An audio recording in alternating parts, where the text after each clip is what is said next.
Hello and welcome to the first English Today Business DVD. In our new story, On the Job, you'll meet two young career girls, and with them you'll learn about company life and the language you use in the workplace. In each DVD, there's a program that focuses on job skills and describes modern business strategies that will help you to be successful at work. In this DVD, there are 5 episodes of On the Job, followed by the Business Skills program that looks at brainstorming techniques. Then we'll look at how to talk about work, how to describe a company, its organisation and its development. Finally, we'll look at how to talk about markets. So, enjoy your viewing. Oof. This report is so boring. Numbers, accounts and statistics. I hate it. I'm an artist. When I was younger, I used to write short stories, novels, poems, and I was good at it. What has happened to my inspiration? What am I doing here? A publishing house. That's where I would like to work. Okay, Victoria, stop dreaming. Let's get back to the report. The boss wants it on his desk at 5 this afternoon. Oh, isn't there anything more interesting to do? Like listening to some good music.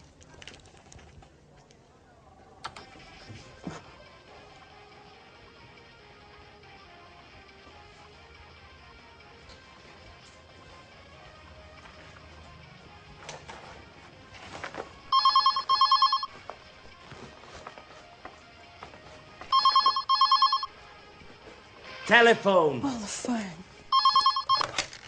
Hello, this is Victoria Lee. Oh, Lucy, what can I do for you? No, I'm not busy.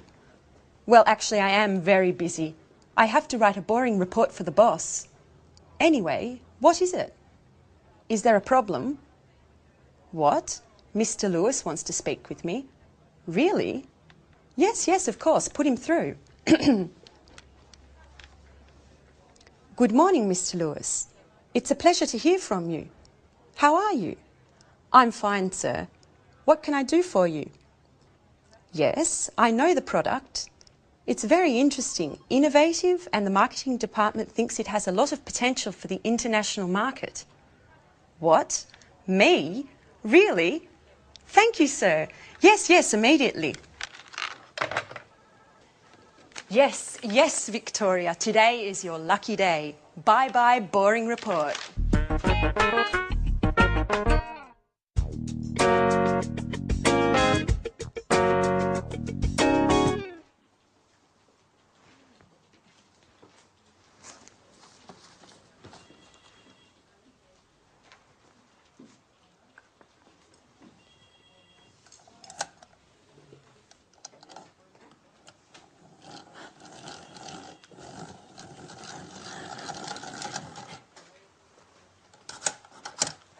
So, you are Anne Baxter. Yes, I am. I'm sorry. Really, I'm so sorry. Nice to meet you. I'm Mr. Stevens. How do you do? I'm so sorry, Mr. Stevens. Anne, please, sit down. It's all right. How are you today? I'm a little nervous. And this isn't a good start. That's all right. Well, Anne, where are you from? I'm English. I'm from Oxford. Great. A true Brit. Can you speak any other languages? French, German, Spanish? I can speak French, a little Spanish, and a few words of Italian. My sister is in Rome studying history of art at university. Okay. Very interesting. And can you use a computer? The internet? I'm not a genius with the computer, but I can use one. Great, Anne. I have your CV here, and I see you already work here. What do you do exactly? I do this and that. I usually work from home. I have an office in my room with a big desk and 2 chairs and... Fine. That's fine, Anne. Do you live alone? No, I share a flat with my Australian friend Alice. And there's a new flatmate now. His name is Jack. He's from New York. He's very nice. That's fine, that's fine. Great, and you're very well prepared. You have a good education, and you're very precise. You're just the person for this internship. Oh, thank you, Mr. Stevens. Thank you so much for this opportunity.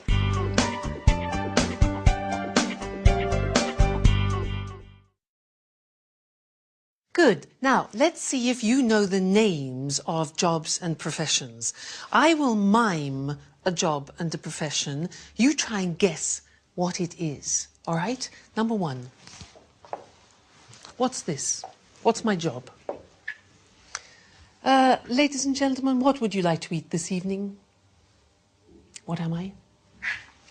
A waiter. Exactly, a waiter. Now, this one, what's my job?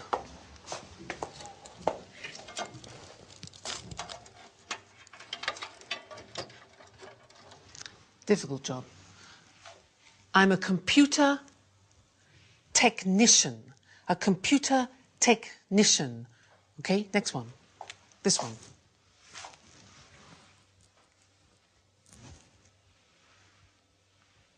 What's my job? No, I'm not a policeman. I'm a policeman. A policeman. Be careful of the pronunciation. Next. What's my job?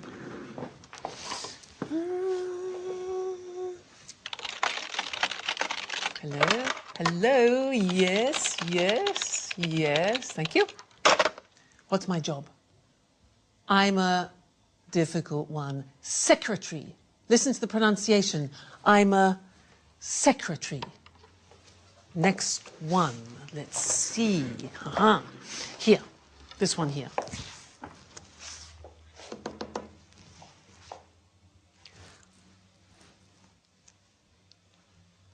What's my job?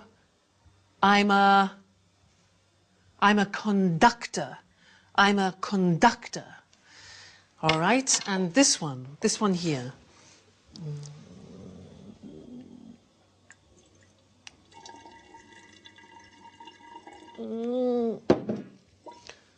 I'm a scientist. Again, a difficult pronunciation. Scientist.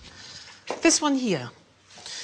That's 78 for the chips, and then 20 for the chicken. That makes... that'll be €79, madam. Thank you. I'm a cash assistant. A cash assistant. All right. Next one. This one here. Follow me.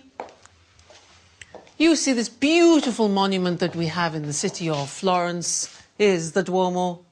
What's my job? I'm a tourist guide. Listen to the pronunciation. I'm a tourist guide. This one, this is difficult. Ladies and gentlemen of the jury, I believe that this man is innocent. My job? I'm a lawyer. A lawyer. Next, this one.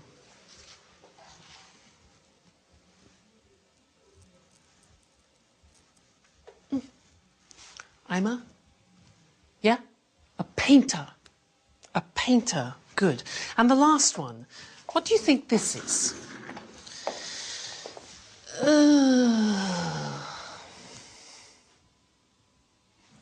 I'm retired. I have no job. I'm retired.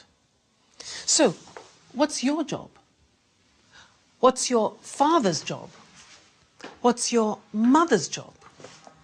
Well, let's look at the screen together and check the spelling and the pronunciation of the jobs we've just looked at. All right, so here's the screen. Good. The question is, what's your job? So, the first one, I'm a waiter. Where does a waiter work?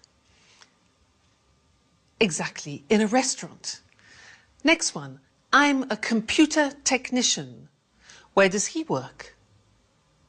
Exactly. In a company. I'm a policeman. Where does a policeman work?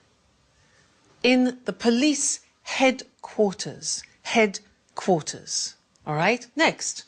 I'm a secretary. Pronunciation, secretary. Where do I work? In an office. Okay? I'm a conductor. Where do I work? In the theatre. In the theatre.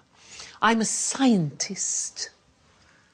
I work in a laboratory.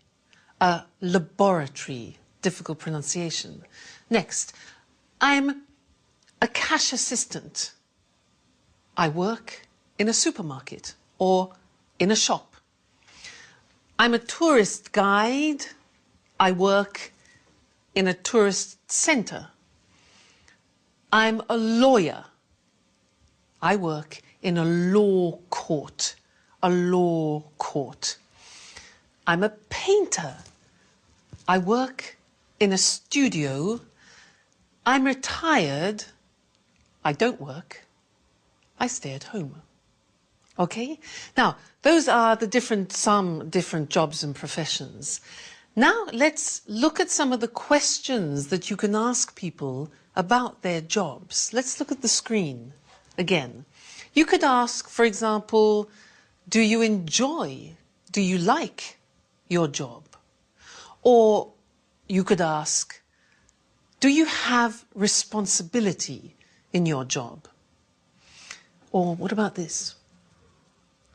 Do you have a good salary? Does your salary reflect your job? Or training, education. Do you attend training courses? Another one, this. Do you have promotion prospects? Promotion prospects. Another one, are the working conditions good? Are the working conditions good, like holidays, for example? Then, do you meet a lot of people? Do you meet a lot of people? And one more, is your job creative? Is your job creative? So some of those are the questions you can ask in conversation, talking about jobs. Good. Well, that's the end of the first lesson, and I look forward to seeing you in the second. Bye.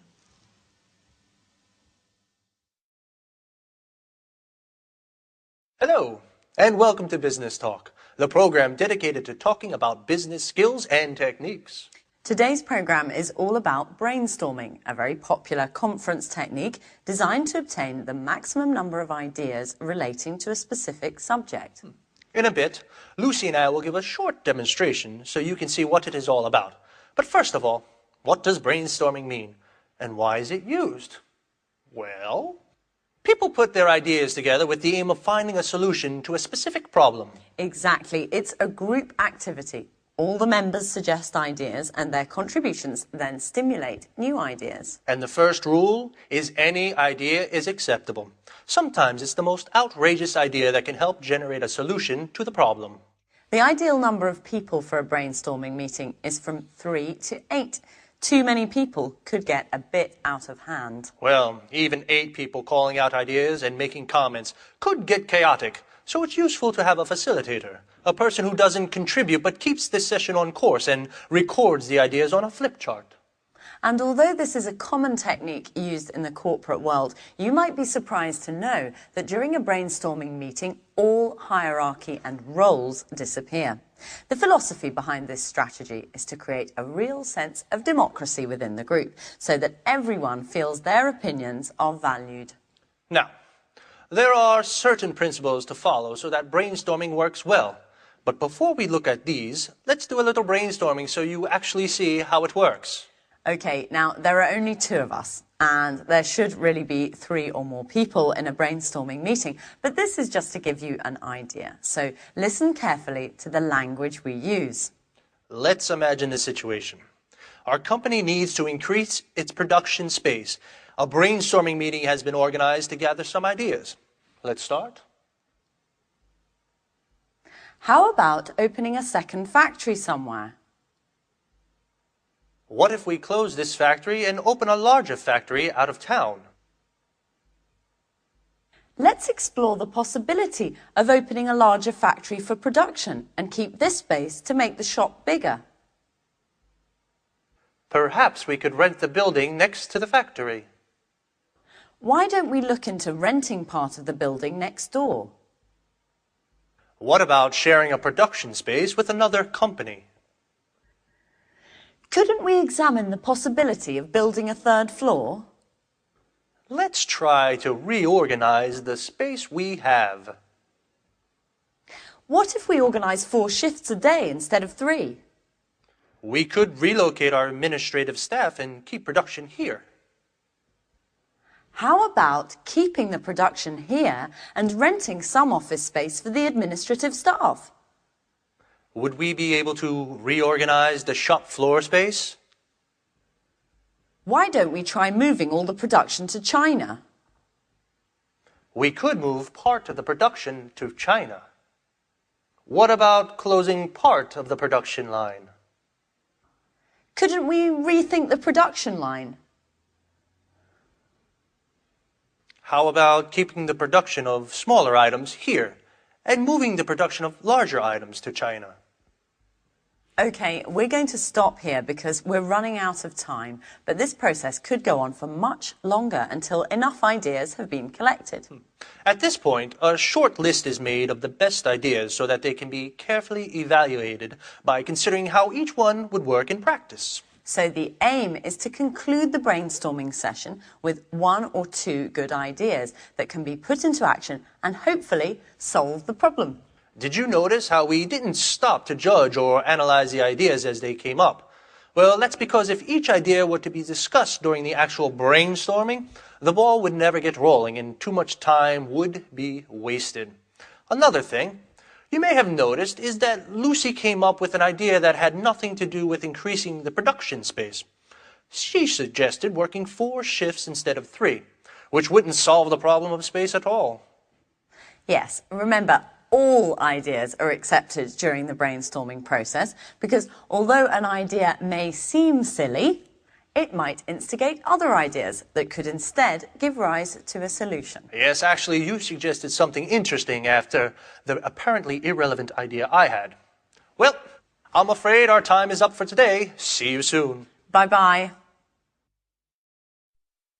Now, as we said in the programme, the language you use to put forward your ideas during a brainstorming session is really important. So, what kind of language should you use for brainstorming?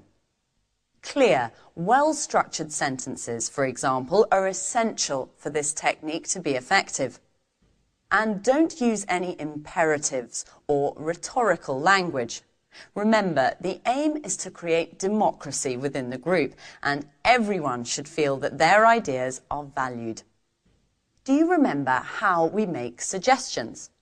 Let's, how about? These are the expressions we use in a brainstorming session. These expressions open the way to more suggestions and encourage other members to participate. Let's look at some of the structures we used during our brainstorming session. How about opening a second factory? What if we open a larger factory out of town? Perhaps we could rent the building next to the factory. Couldn't we build a third floor? Let's try to reorganize the space we have. Would we be able to reorganize the shop floor space? Why don't we try moving all the production to China? We could move part of the production to China. What about closing part of the production line? Notice how all these suggestions promote group collaboration. Brainstorming is a group activity, so it's important to make everyone feel part of a team. Okay, now let's see if you've understood. I'm going to make some suggestions as though I were in a brainstorming meeting. And then we'll see which are tentative suggestions and which aren't. Ready? We could rent another factory. Let's build another floor. I think we should close part of the production line. How about moving production to China? Why don't we try relocating the administrative staff? In my opinion, we should open another factory. Couldn't we reorganize the space we have? So, of these 7 ideas, 2 are not actually suggestions. Which 2?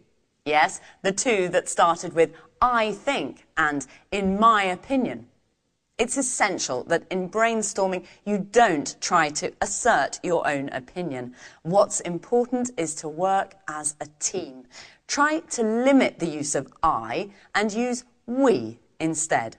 It's not easy when English isn't your first language, and you probably need to practice a couple of times for it to come naturally.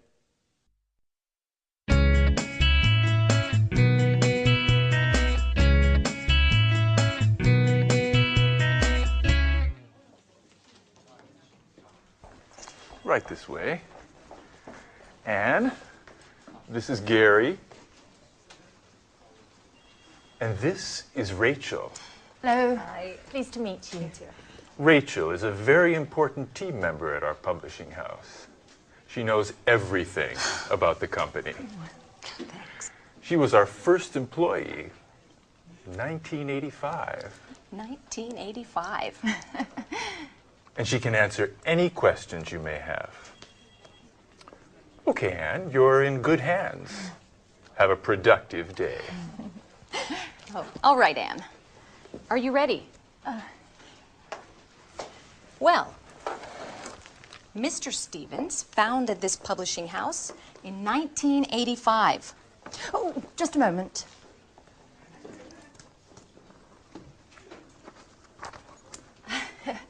Okay. I'm ready now. Our first product was a children's book. It was very successful and sold more than 3 million copies. We had 20 different translations. Over time, the company changed and diversified, and we have now fiction, cookbooks, and tourist guides. Cookbooks and... I'm sorry, I didn't catch that. Tourist guides. We also have an encyclopedia of history and one of art history. Sometimes we publish economic texts, and our catalog with over 10,000 titles makes us one of the most important publishers in the country. 10,000. We also employ more than 150 people. Is everything clear? Yes, I think so. Okay, as you know, this is Gary. He works in the advertising office where he develops new client contacts and keeps in touch with our authors. Pleasure to meet you, Anne. It's so nice to have such lovely colleagues in this company. Fine, Anne. Okay, let's move from theory to action. Okay. This is your desk. Here's your computer. Mm-hmm. You know how to use one, don't you? Yes. As I told Mr. Stevens, I'm not... Okay. No need to waste time. Okay. Over there is the fax and the photocopier. Okay. There's a coffee machine in the hall over there. Mm-hmm. But please, few breaks and keep them short. Do you understand?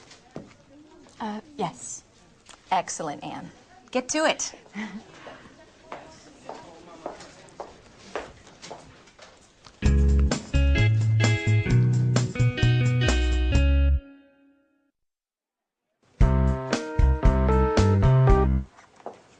Oh, good morning, Mr. Chang. Excuse me, I was just rearranging my office. Take a seat, please. Thank you. It looks very nice here. Thank you. Well, before we begin to talk about our new product, I would like to give you some information about our company. Speedmaster Spectre is a multinational company which specialises in well-designed, high-tech sporting goods. Founded in Los Angeles in 1995, we now have 15 branches worldwide. That's very interesting, Mrs. Lee. How much is your company's revenue? Over the past few years, Speedmaster Spectre's revenue has grown impressively. Today we have a turnover of more than 60 million euros of revenue. Our revenues abroad amount to more than 50% of that total. Very impressive. And what are your target markets? We have product lines for men, women and children with gear covering head to toe. Our brand is synonymous with reliability. Speedmaster Spectre is trusted around the world and we are considered one of the leaders in our sector. Great. So, what can you tell me about this new product?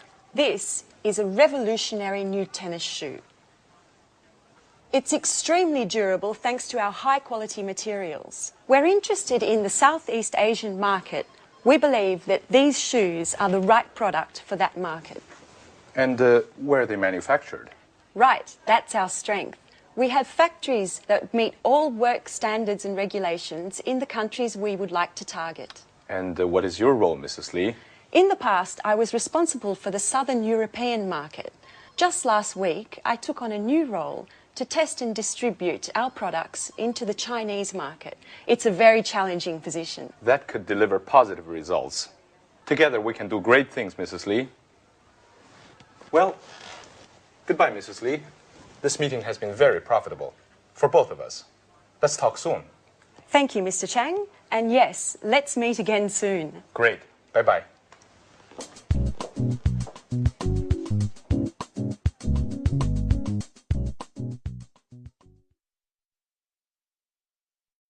Now, we just saw Victoria doing a presentation of her company, Spectre, and I would like to look at the questions that we usually ask about companies. Let's look at those together on the screen. So, the first question we usually ask is about the type of company. We say, what type of company is it? For example, a multinational, a private, a public, a family company. Another question we often ask is about the main or the principal activity. So the question would be, what does the company do, or what is its main activity? For example, manufacturing or engineering or production. Another question is about the employees. Look at the pronunciation of that. Employees, that's the name for the people that work in a company. So the question could be, how many employees are there? Another question we often ask is about subsidiaries or branches, which are small companies directly linked to the main company. And the question could be, does it have any branches? Does it have any subsidiaries? Another question important for us is the location. Where is the company located, or where is the company situated? And then we need to know about the products, the number of products, for example. So we could say, how many products does the company have, or does it have a large product range? And then the last thing, which is very important, is the money. And when we talk about the sales, the profit, etc., we talk about turnover or revenue. And the question is, what is the annual turnover or revenue of the company? Okay, so those are typical questions. Now, let's look at some answers. In order to do this, I want to compare Spectre, which Victoria works for, and then I want to look at the company that my brother owns, because my brother has his own company. He's the owner-manager of the company. He's the director. But it's very different to Spectre. So let's look at the difference between them, and let's look at the screen. Now, if you can see, Spectre is a multinational company. It's a very big company. But My brother's company, which is called Decorate, is a small family company. Now, Spectre specializes in sports goods, especially these high-tech shoes. But my brother's company, Decorate, produces kitchenware, objects like this. Kitchenware, things for the kitchen. The employees. Now, in Spectre, they have 1,500 employees. It's a big company. But in my brother's company, there are only 37 employees. Then the branches. Well, Spectre is a multinational. It has 15 branches and factories abroad. But my brother has only one head office. What about the location? Well, Spectre is located in America, in Los Angeles, but my brother's company is located in Manchester, in England. Then, the product range, well, Spectre, this company has many products. It has 140 products. But my brother's company only has 20 so far. Then, let's think of the turnover. Well, Spectre has a turnover of 60 million euro. My brother has a turnover at the moment of 750,000. But that's not bad. So that's the language that we use when we're talking about companies in general. So next time in the third lesson, we'll talk about something new. And I'll see you then. Bye.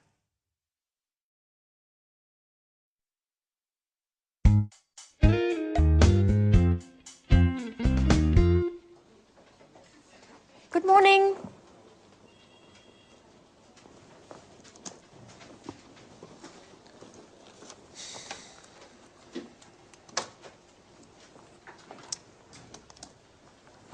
So, are you ready? Yes, quite ready. Okay, then let's begin.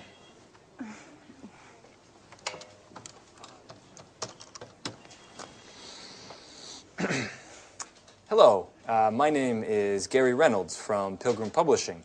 May I speak to Mr. Jones? Mrs. Jones, how are you? And how is that wonderful apple pie of yours?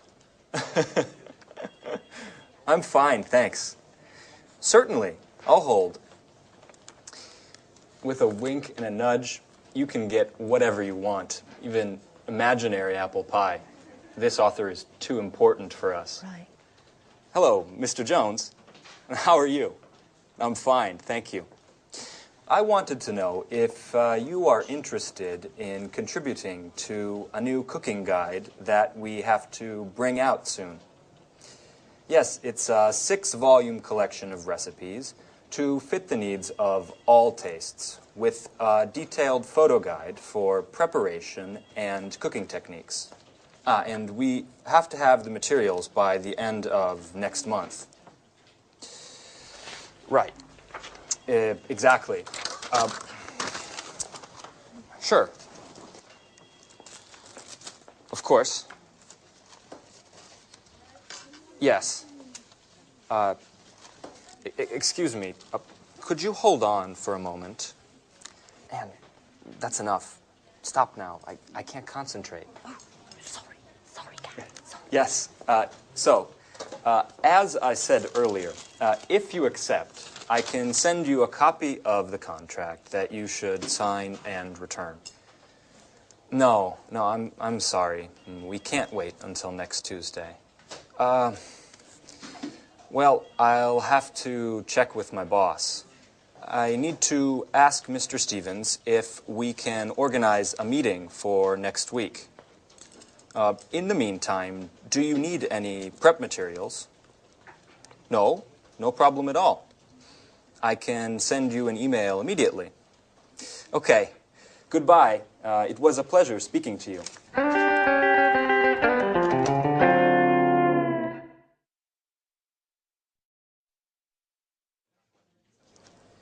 Do you always have to take notes? Yes, I do. I have to learn as much as I can, and well, there's so much to learn. I study my notes every evening.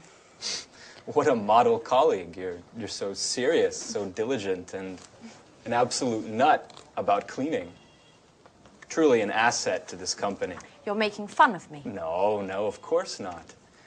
It's such a shame. Such beautiful eyes shouldn't only read all the time. Come on, Gary, stop it. Let's get back to work. Okay. I mustn't pay you any compliments then. So, Ms. Baxter, can you give me the notes from my conversation with Mr. Jones? Okay. So, you said to Mr. Jones that... Oh, I have to start from the beginning, right? Anne, calm down. It's not an exam. I know what we should do. You should try a telephone call. Me? Oh, no. No, I'm not ready yet. Sure you are. It's not that difficult. Okay. Here, Who do we have to call next? try to call Mr. Clifford. All right.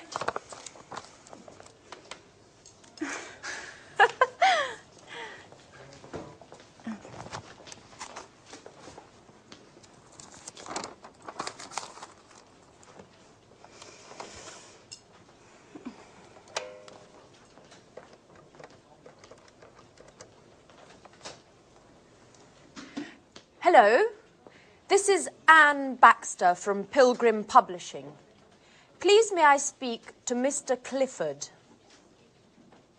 Oh, I see. All right, thank you very much.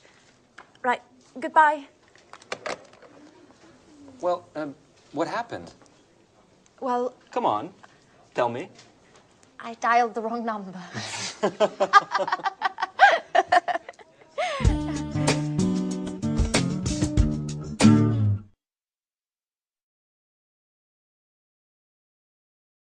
Good. Now, let's look at company organization.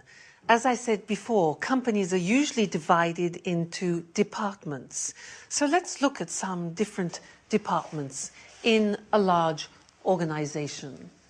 For example, you can have human resources. Now, human resources is usually personnel, it's training. Training is like education, and it's wages and salaries.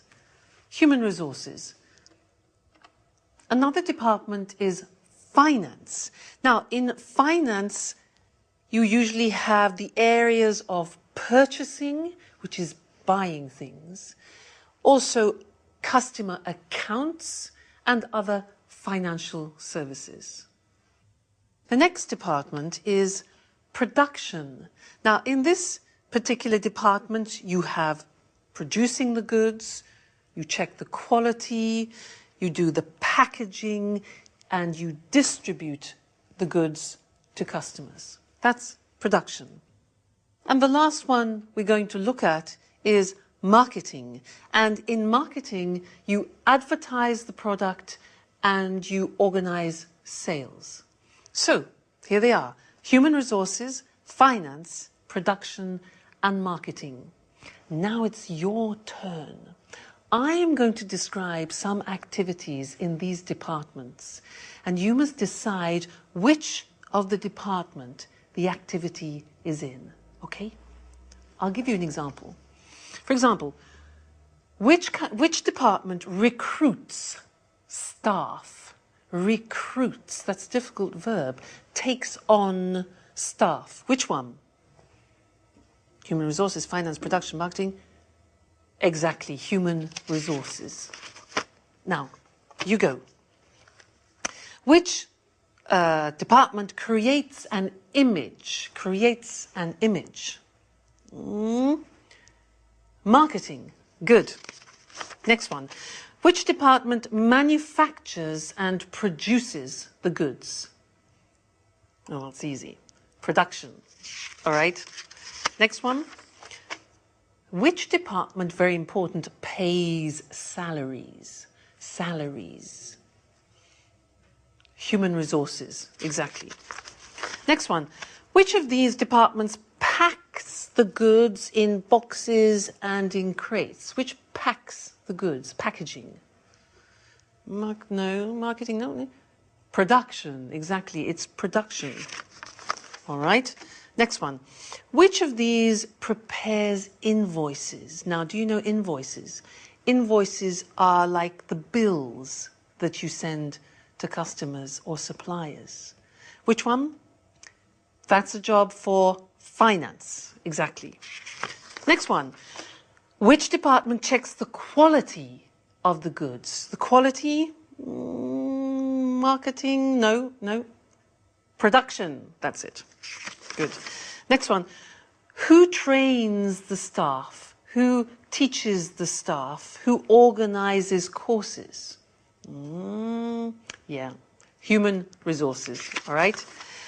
Now, who dispatches the products? Dispatches, that sends the products. Which one? It is production, actually. It's production. This is easy. Which one designs an advertising campaign? An advertising campaign, obvious. Marketing.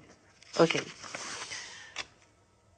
Who does the budget, taxes, and investment?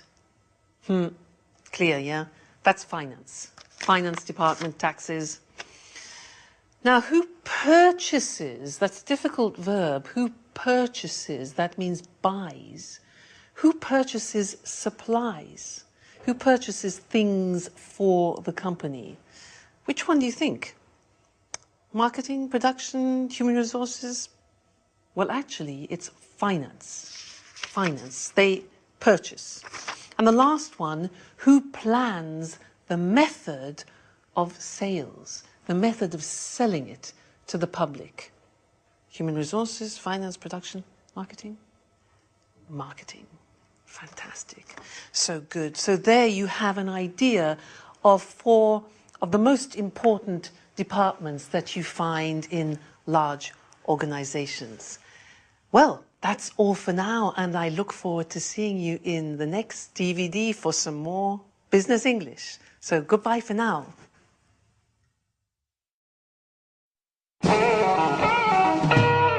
So, Mr. Stevens, may I begin to explain our typographic services? Just a moment, Mr. Richardson. I'm still waiting for our new intern. She has a lot to learn, and I think our meeting would be very useful for her. Good morning. I'm sorry I'm late, Mr. Stevens. Never mind, Anne. Anne, this is Mr. Richardson. How do you do? Good morning. Anne, I see you've had your hair done. Very nice. Oh, thank you, Mr. Stevens. It looks like you were out late last night. I hope you had fun. Were you at a party or perhaps a club? Oh, no. I was at home. Actually, it was quite a difficult night. Anyway, I don't want to bore you with my personal problems. Right. So, Mr. Richardson, tell us about your typographical services. Founded by Charles Emerson, Montex has been active in the typographic market since 1985. From the beginning, we have been known for our innovation and high-quality products. Mr. Emerson's children, John and Lucy, have continued the tradition by improving and enlarging the family business. The first Montex office was located in Russell Street. Oh, Russell Street! That's where the flower market is. I went there just the other day and bought 2 beautiful yellow orchids. I'm sorry. I'm sorry, Mr. Richardson. I didn't mean to interrupt you. As I was saying, over the years and following changes in the market, our company has diversified and extended its line of products. We've purchased the latest technology, offering our customers the best package available on the market today. In 2000, we moved to a larger office space in order to improve production. Our new headquarters are located in Rodney Road, And we have approximately 55,000 square metres at our disposal. Well, that's a huge space. Yes, that's right. It's very big. Anyway, our first success was with brochures, marketing flyers, pamphlets and company catalogues. We also provided business cards and general printing services. Over time, we moved into book publishing as digital technology and expansions in the market gave us the skills to enter the market. Currently, we're equipped to provide highest quality publishing at an extremely competitive price. Our current capacity is more than 100 million pages per year.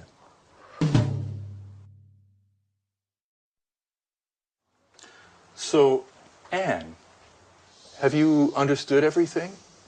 Would you like to sum up what Mr. Richardson has said? Me? Yes. Could you? Oh, all right. I'll try. Established in 1985 by Charles Emerson, Montex has successfully grown and adapted to changing client needs.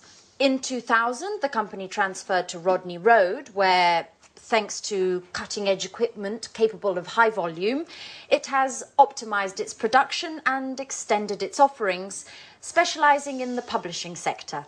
Currently, it provides top-quality printing at extremely attractive pricing. Well done, Anne. You have a great ability to summarize. You know, Mr. Richardson, we aren't very pleased with our current typographers. They don't meet deadlines. Professionalism, efficiency and punctuality are the keys to our success. Do you know that in just a few years the number of Montex clients has grown by 100%? And what sort of printing do you principally use? Digital printing and offset printing in the case of high density needs. What? Offset printing? Young lady, you work for a publishing house and you don't know what offset printing is? No, sir. I'm afraid I don't.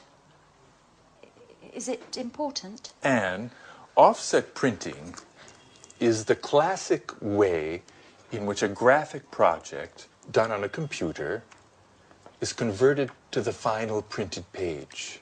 I get it. I get it. Well, it is important. It's extremely important. What an idiot I must seem. I basically told you I have no technological know-how. You know, Mr. Stevens, I am studying the editor's manual that you gave me, but I haven't got to the letter O yet.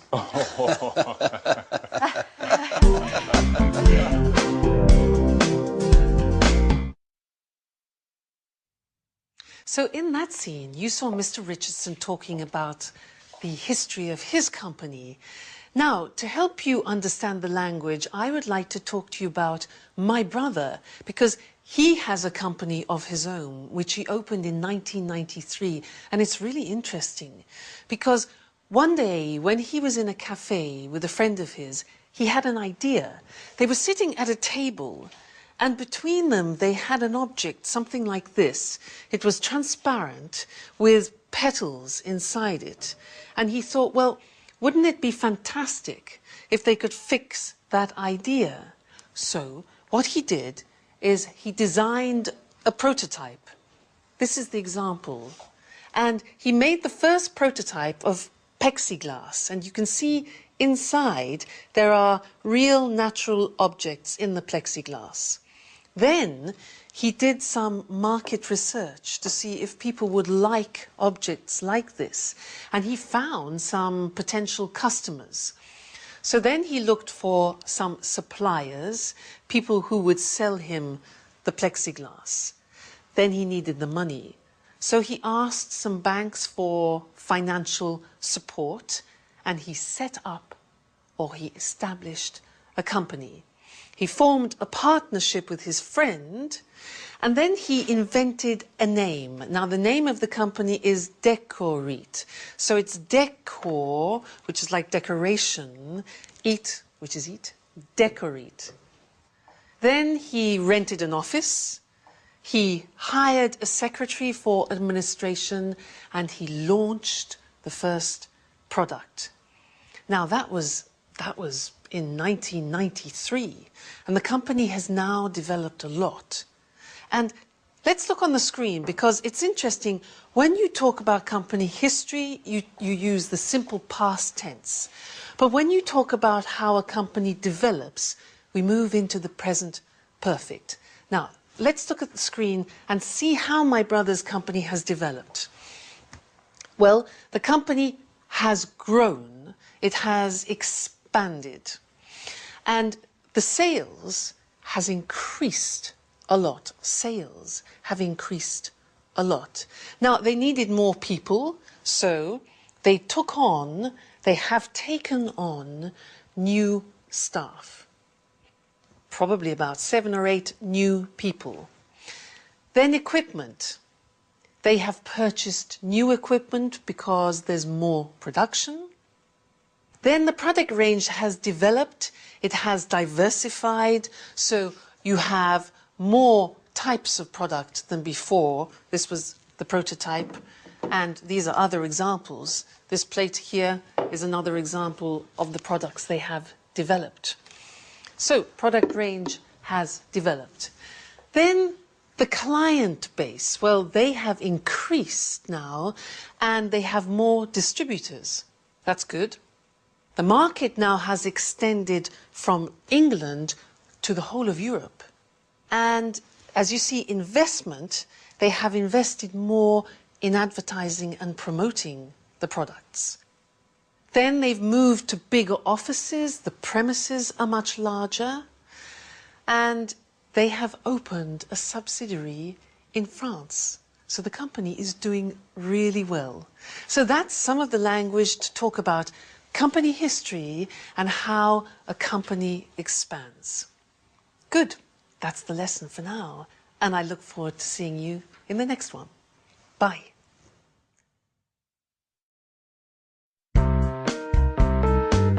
We're meeting here today to show Mr. Chang our new Smarty tennis shoes. These innovative shoes are made of high-quality materials and are perfect for the Southeast Asian market, which, as we all know, is expanding rapidly. We're especially interested in the Chinese market, which is growing at a pace much faster than the rest of the world. Excuse me for a moment. Henry? Hi. I'm sorry, but I'm in a meeting right now. Let's talk later, okay? All right, tell me, but hurry up. No, Henry, I never told John he could watch TV all day. He must have misunderstood. All I said was that he can watch all the TV he wants, but only after doing his homework. This really isn't the right moment, Henry. I'm sorry. Can we continue this conversation later on this evening? Pardon the interruption. Now, as I was saying... Excuse me, Victoria, but do you think this is the right product for the Chinese market? I think that before we export Smart in the Southeast Asian market, we need to take a close look at the local competition and the market's tasters in the sector. Excellent observation, Paul. We've actually already done market research, and as Mr. Chang can confirm, demand for sporting goods in China has grown by 50% over the past 10 years. Far Eastern consumers are increasingly interested in the latest fashion. They have become the most demanding consumers of fashion and quality in the world. Isn't that right, Mr. Chang? Oh, yes. Your fashions have reached our shores. Fashion is law, especially for young consumers. In fact, purchases are driven more by trends than by the actual products. And what about the competition, Victoria? It's a well-known fact that labor costs are lower in China, and the shoes produced in China are much more cost competitive than in Europe. Right again, Paul. However, our shoes are manufactured with high quality materials that target an upper level segment of the market.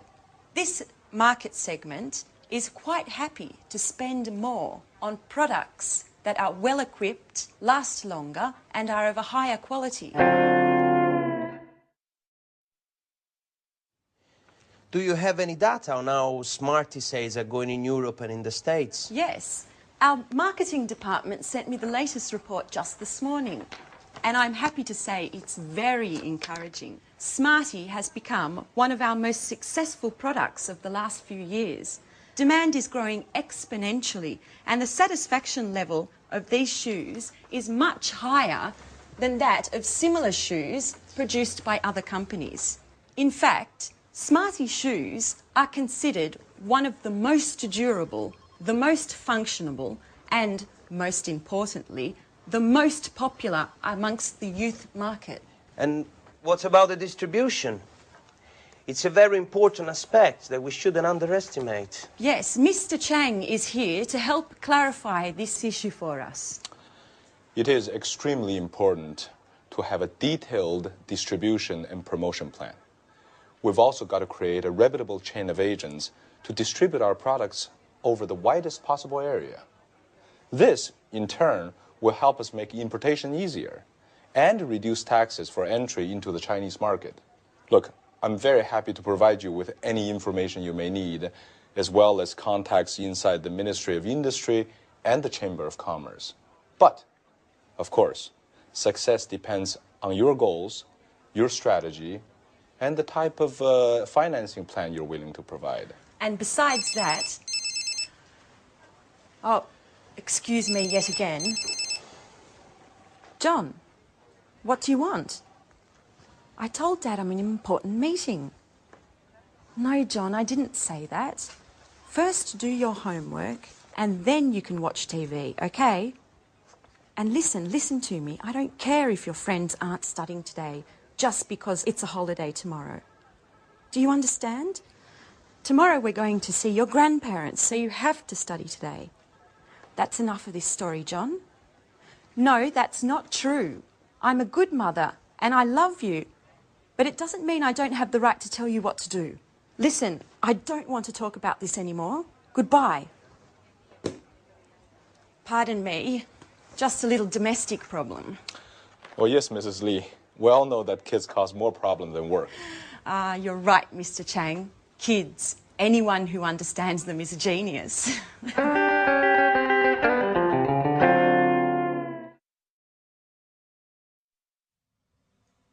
So in that scene, there were some examples of the language we use when we talk about markets. To help us understand that language more, let's go to the computer and see it. So, if a company wants to go into a new market, we talk about it as entering a market or even penetrating a market. Now, if a market has been there for a while, we say that the market is established or it's well established. But often, markets change. If they improve, we talk about the market situation growing or increasing. But if the opposite happens, we say that the market shrinks, it's shrinking or it's decreasing. However, if we find a change which is uneven, we say that the market is fluctuating, that it's changing. Or, if there is no change, we talk about the market as being stable. If the market is full and there is no more room to promote or sell your product as a company, we say that the market is saturated. So those are the typical words that we use when we describe markets. Now, also in the scene that we saw with Victoria, they talked a lot about China and Europe, the difference between the two areas. Now, China is an important country which is coming up.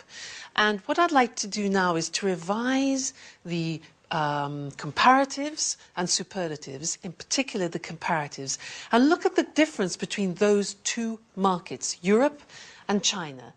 Let's look at the screen to help us. Here. Now, if we think about market growth, in general, market growth in China at the moment is faster. In Europe, it's slower. Labor costs. Labor costs, what's that? That is the cost of people working. Well, in China, as we know, the labor costs are definitely lower. In Europe, they're higher. What about market demand?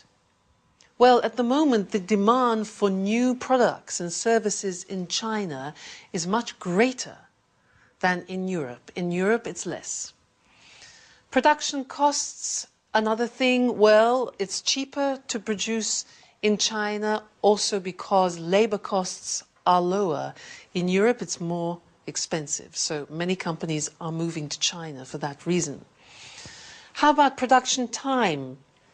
Well, usually it's much shorter. It takes less time to produce in China than it does in Europe, where it's longer. But what about high tech? Well, usually high tech in China is less advanced than it is in Europe. Europe is still more advanced. That might change, though. And then design. Well, I would say that in China the situation is more traditional, whereas in Europe we are still more innovative. We're more innovative. So that's an example of how you can compare different world markets. Great. Well, thank you, and I'll see you in the next lesson for something new. Bye.